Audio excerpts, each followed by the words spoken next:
Hello friends, welcome to Vasu fashions. Previous వీడియోలో ఈ dress cutting చూసాం కదా. ఇప్పుడు మనం స్టిచ్చింగ్ ఎలాగో చూద్దాం. ముందు కింద బాటమ్ పార్ట్కి జాయింట్ వచ్చింది కదా, ఆ క్లాత్ ఎలాగ జాయిన్ చేయాలో చూద్దాం. ఒక్క క్లాత్ సరిపోలేదు కాబట్టి ఇలాగ 2 పీసెస్ తీసుకుని డిజైన్ కరెక్ట్గా మ్యాచ్ అయ్యేలా చూసుకుని ఆ 2 పీసెస్ని ఫస్ట్ అటాచ్ చేసేసుకోవాలి, అతికేసుకోవాలి. అతుక్కున్న తర్వాత ఇలా వస్తుంది. ఈ 2 కలిపి ఇలాగ మెయిన్ ఫ్యాబ్రిక్కి ఇలాగ అతకాలన్నమాట. అతికిన తర్వాత మనకి జాయింట్ అనేది పైకి క్లియర్గా కనిపించకుండా ఉండడానికి ఇలా పైన కుట్టేయాలి.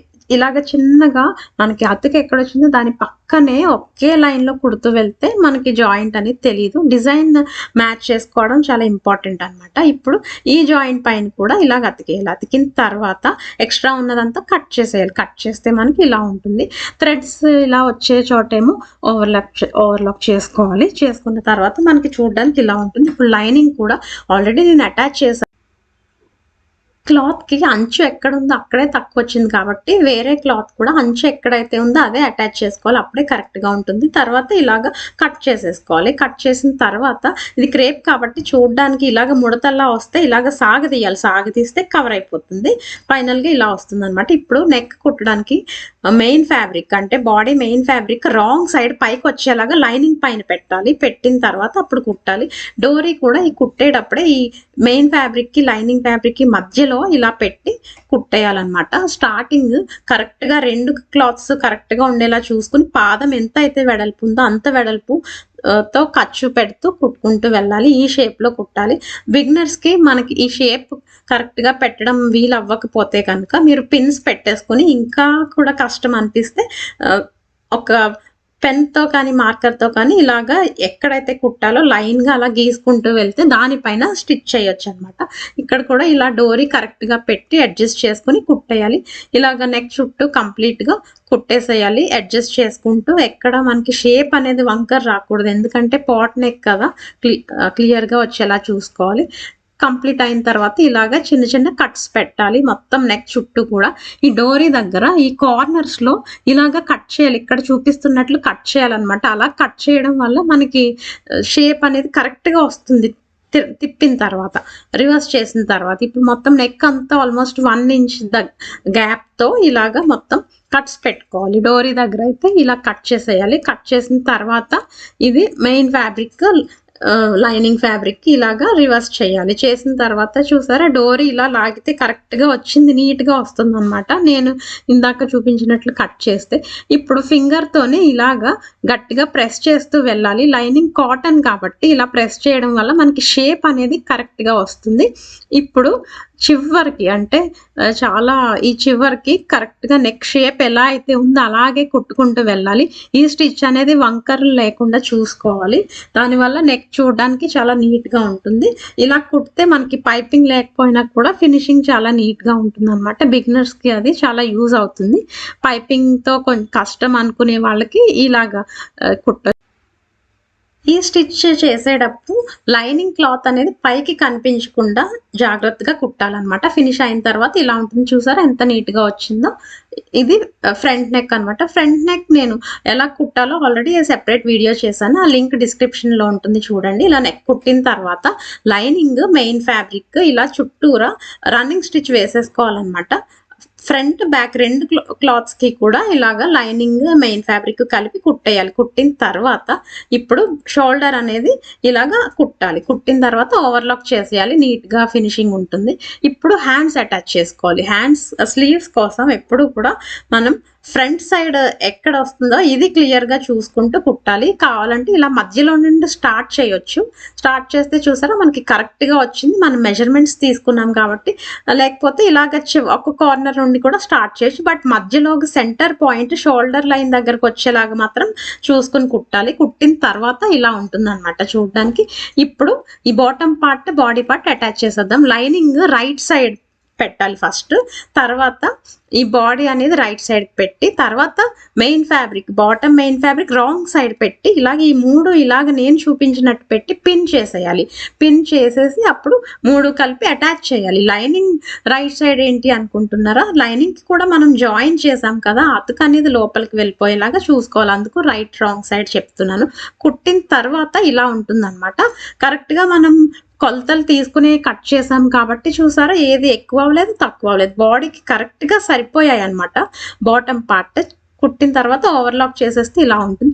మనకి బయట మాత్రమే కాదు లోపల వైపు కూడా ఫినిషింగ్ నీట్ గా ఉంటుంది అనమాట. ఇలా కుడితే పిల్లలకి అది గుచ్చుకుంటుంది అని కంప్లైంట్స్ వింటూ ఉంటాం కదా, అలాంటి వాళ్ళకి ఇలాగా కుట్టచ్చు. అందులోనే ఇది బెనారస్ ఫ్యాబ్రిక్ కదా, సో మనకి థ్రెడ్స్ బయటకు వచ్చి గుచ్చుకోకుండా ఇలాగా థ్రెడ్స్ అనేవి లోపలికి వెళ్ళిపోయాయి. చూసారా, మనం ఓవర్లాక్ చేసుకోవడం వల్ల ఏంటంటే ఇది విడిపోకుండా ఉంటుంది అనమాట. స్టిచ్చెస్ అనేవి ఓవర్లాక్ చేసుకోవడం వీలు కాకపోతే అట్లీస్ట్ మడత పెట్టైనా కుట్టేయాలి. ఇప్పుడు 1.5 ఇంచ్ గ్యాప్ తో మనం ఖర్చు కోసం మార్క్ చేసాం కదా, ఆ మార్క్ ఒకసారి మళ్ళీ చేసుకోవాలి.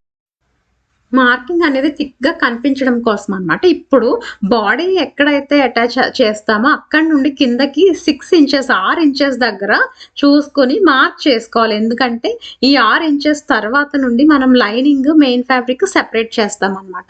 ఇప్పుడు స్టార్టింగ్ నుండి ఇలాగ కరెక్ట్ గా మార్క్ దగ్గర కుట్టుకుంటూ వెళ్ళాలి.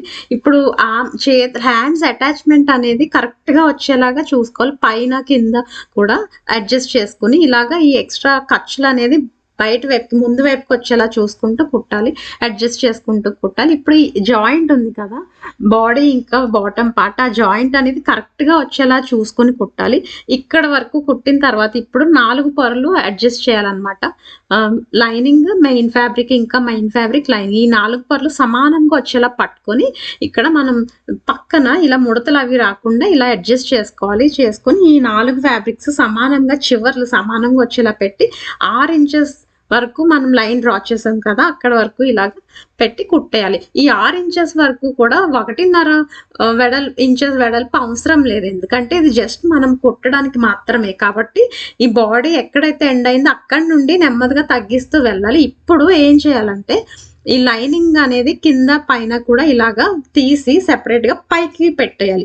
పైకి పెట్టిన తర్వాత లైనింగ్ పైన స్టిచ్ అనేది రాకుండా ఈ మెయిన్ ఫ్యాబ్రిక్ సమానంగా రెండు చివర్లు సమానంగా పట్టుకొని ఇలాగ కుట్టాలన్నమాట. స్టార్టింగ్ లో లైనింగ్ కింద నుండి స్టార్ట్ చేయాలి, కొంచెం మిస్ అయినా కూడా పర్వాలేదు. ఈ 2 పొరలు కరెక్ట్ గా పట్టుకొని ఒకటి ముందుకి వెనక్కి అలా రాకుండా సమానంగా పట్టుకొని ఇలా కుట్టేయాలి. కంప్లీట్ గా కుట్టిన తర్వాత ఇలా ఉంటుందన్నమాట. ఇప్పుడు పైన కరెక్ట్ గా లైనింగ్ దగ్గరే స్టార్ట్ చేయాలని ఏం లేదు, కొంచెం మిస్ అయినా కూడా ఇక్కడ మనం కుట్టేయచ్చు. ఇప్పుడు ఇక్కడ నుండి స్టార్ట్ చేసాం కదా, సో ఇక్కడ స్టిచ్ మిస్ అయినా పైనుండి కుట్టాలన్నమాట. ఇక్కడ కొంచెం పైనుండి జస్ట్ ఈ మెయిన్ కుట్టేటప్పుడు ఈ మెయిన్ ఫ్యాబ్రిక్ అనేది కొంచెం ఇక్కడ చూపిస్తున్నట్లు కొంచెం ఇలా క్రాస్ గా పెట్టాలి. ఇలా కొంచెం క్రాస్ గా పెట్టడం వల్ల అది దానికి అదే ఆటోమేటిక్ గా సెపరేట్ అయిపోతుంది అనమాట. మనం స్టిచ్ అనేది ఇలా పక్కకి స్టిచ్ చేసుకుంటూ వెళ్ళిపోతాం, ఇలాగ స్టిచ్ చేసుకుంటూ వెళ్ళిపోవాలి. ఎక్కువ క్రాస్ గా పెట్టేయకూడదు, కొంచెం క్రాస్ గా పెడితే చూసారా మెయిన్ ఫ్యాబ్రిక్ సెపరేట్ అయిపోయింది. ఇప్పుడు లైనింగ్ అనేది మనం కరెక్ట్ గా ఖర్చు ఎంతైతే పెట్టాలనుకున్నామో అంత ఖర్చుతో ఇలా కంటిన్యూస్ గా కింద వరకు కుట్టుకుంటూ వెళ్ళిపోవాలి. కంప్లీట్ అయిన తర్వాత చూడడానికి ఇలా ఉంటుంది అనమాట. ఇప్పుడు లైనింగ్ కింద ఇలాగా మడత పెట్టి కుట్టేయాలి.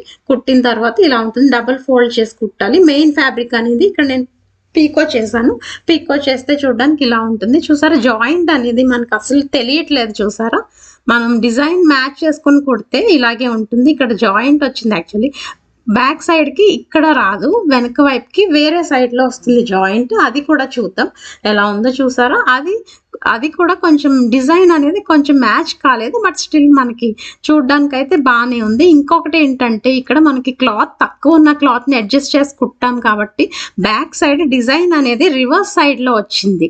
మనం క్లియర్ గా చూస్తే తెలుస్తుంది, బట్ దుపట్టా అది కవర్ అయిపోతుంది కాబట్టి పర్వాలేదు. అది అందుకని ముందు మనం కుట్టేటప్పుడు కరెక్ట్ గా ఉండేది ఫ్రంట్ వైపుకి పెట్టుకునేలాగా చూసుకోవాలన్నమాట. ఇప్పుడు లైనింగ్ కి మెయిన్ ఫ్యాబ్రిక్ కి కింద ఒక 3 ఇంచెస్ గ్యాప్ వచ్చింది. సైడ్ చూసారా మెయిన్ ఫ్యాబ్రిక్ లైనింగ్ సెపరేట్ చేసినప్పుడు మనకి ముడతలు అనేవి రాకుండా ఇలా చూసుకోవాలన్నమాట. చూసారా ఎలా ఉందో చూడడానికి ఫినిషింగ్ చాలా నీట్ గా కరెక్ట్ గా మనం కుట్టేటప్పుడు ముందు వెనుక భాగం 2 కరెక్ట్ గా జాయిన్ చేయాలన్నమాట. అప్పుడే మనకి కరెక్ట్ గా వస్తుంది. హ్యాండ్స్ దగ్గర కూడా చూసారా ఇలాగ ప్లస్ లాగా కరెక్ట్ గా 2 కరెక్ట్ గా జాయిన్ అయింది. ఇలా ఉంటేనే మనకి వేసుకున్న తర్వాత ఫినిషింగ్ అనేది నీట్ గా ఉంటుంది. ఫైనల్ గా లుక్ అయితే మనకి ఇలా ఉంటుంది అన్నమాట చూడడానికి. వేసుకున్న తర్వాత కూడా పర్ఫెక్ట్‌గా వస్తుంది. మీ మెజర్‌మెంట్స్ బట్టి మీరు కుట్టుకుంటే ఇలానే వస్తుంది ఎవరికైనా సరే. 2.25 అంటే 2.25 మీటర్ల ఫ్యాబ్రిక్‌తో మనకి ఇలా కూడా కుట్టుకోవచ్చు. నేను తీసుకున్న మెజర్‌మెంట్స్‌కి నాకు ఇలా వచ్చింది. బట్ మీకు ఇంకా నడుం లూజ్ కానీ కొంచెం ఎక్కువ అయితే కనుక పొడవైతే ఇంత రాదు. కొంచెం కట్ అయిపోతుంది కదా! సో, అలాంటి వాళ్ళకి కింద బోర్డర్ అవి అటాచ్ చేసుకోవచ్చు. బ్యాక్ సైడ్ అయితే చూడ్డానికి ఇలా ఉంటుందన్నమాట. చెప్పాను కదా! ముందే నేను రివర్స్ సైడ్‌లో వచ్చింది బుటీస్ అని. ఇది ఇలాగ ఉంది కాబట్టి తెలుస్తుంది. ఓవరాల్‌గా ఒకటే డిజైన్ అయితే మీకు తెలీదనమాట. ఇప్పుడు లెంగ్త్ చూపిస్తున్నాను మీకు. 53 ఇంచెస్ రావాలి యాక్చువల్లీ. బట్ నేను ఈ క్లాత్ కొంచెం సాగదీసి పట్టుకున్నాను కాబట్టి 54 ఇంచెస్ వచ్చింది. మీకు ఇంకొంచెం పొడవు కావాలంటే ఇక్కడ లేస్ బార్డర్ అటాచ్ చేసుకోవచ్చు. పట్టు బార్డర్ అటాచ్ చేసుకోవచ్చు. అదే మీరు ఫ్యాన్సీ క్లాత్స్ ఏదైనా నెట్ అలాంటివి కుడితే కనుక కింద మీరు ఫ్రిల్స్ పెట్టుకోవచ్చు. బాడీకి మ్యాచ్ అయ్యేటట్టు ఫ్రిల్స్ పెట్టుకొని కుట్టుకోవచ్చు అనమాట. పట్టుకైతే ఫ్రిల్స్ కన్నా బార్డర్సే బాగుంటాయి. లేసెస్ కానీ బాగుంటాయి. సో, ఫైనల్‌గా ఇలా ఉంటుంది. కింద గేరా వచ్చేసి మీకు 4.25 మీటర్స్ గేరా వచ్చింది. చూడడానికి లుక్ అయితే ఇలా ఉంటుంది. ఈ వీడియో మీకు నచ్చినట్లయితే మా ఛానల్ లైక్ చేయండి, షేర్ చేయండి, సబ్స్క్రైబ్ చేయండి. Thank you for watching.